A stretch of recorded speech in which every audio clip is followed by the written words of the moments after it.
फरवरी में ध्यान रखिएगा, फिर से किसी दो कंट्री के बीच में लड़ाई छिड़ेगी। अगर विश्व की हालात बात करते हैं, फरवरी में किसी दो कंट्री के अंतर्गत निश्चित रूप से हालात युद्ध की परिस्थितियां बनेंगी, युद्ध छिड़ेगा। भूकंप के साथ भूकंप भी होगा और स्पेशली विरोध प्रदर्शन स्टार्ट होगा मुस्लिम एशियाई देशों में। अच्छा, जो मॉडर्न एशियाई देश हैं वहां आप विरोध प्रदर्शन निश्चित रूप से देख पाएंगे। वहां पे क्या विरोध होगा? वहां तो शरिया कानून लागू है, वो किसका विरोध करेंगे? कुछ भी हो, अच्छा, लेकिन होगा जरूर, क्योंकि बांग्लादेश में भी तो शरिया कानून लागू था भाई। है ठीक है, वो एक सेकुलर कंट्री मानी जाती है, लेकिन कहां सेकुलरिज्म है इन सब कंट्रीज के अंदर। तो इस प्रकार की परिस्थिति आपको देखने को मिलेगा।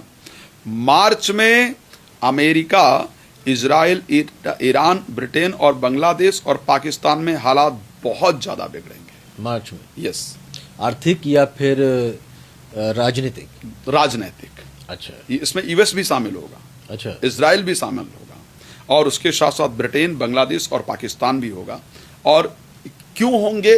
बिकॉज एक नेता की हत्या कर दी जाएगी। तो इस प्रकार की कंडीशन रहेगी। मई में आतंकी घटना होगी किसी कंट्री में और भूकंप के कारण नुकसान होगा। अच्छा, जून के अंदर दोबारा एक खप्पर योग बन रहा है। खप्पर योग जब हुआ था तभी भारत में उस पर अटैक हुआ था, पहलगाम जो हुआ था उस टाइम खप्पर योग के अंतर्गत हुआ था और ये योग खतरनाक योग माना जाता है उस टाइम, क्योंकि काल सर्प योग भी बनेगा तो मुस्लिम कंट्रीज के अंदर आतंकी घटना भी होगी और हवाई हमला भी होगा मुस्लिम कंट्री के अंतर्गत। यस, जून की अगर बात की जाए।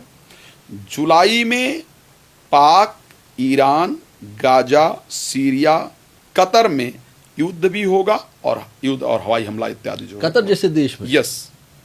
नवंबर में इजराइल और अमेरिका फिर से दादागिरी की पोजीशन में आएंगे और एक इंपॉर्टेंट डिसीजन लेंगे किसी अदर कंट्री को लेकर के, और इस टाइम पर एक आतंकी घटना होगी, उसके बाद ये लोग दादागिरी की पोजीशन में आएंगे। इस प्रकार रहेगा।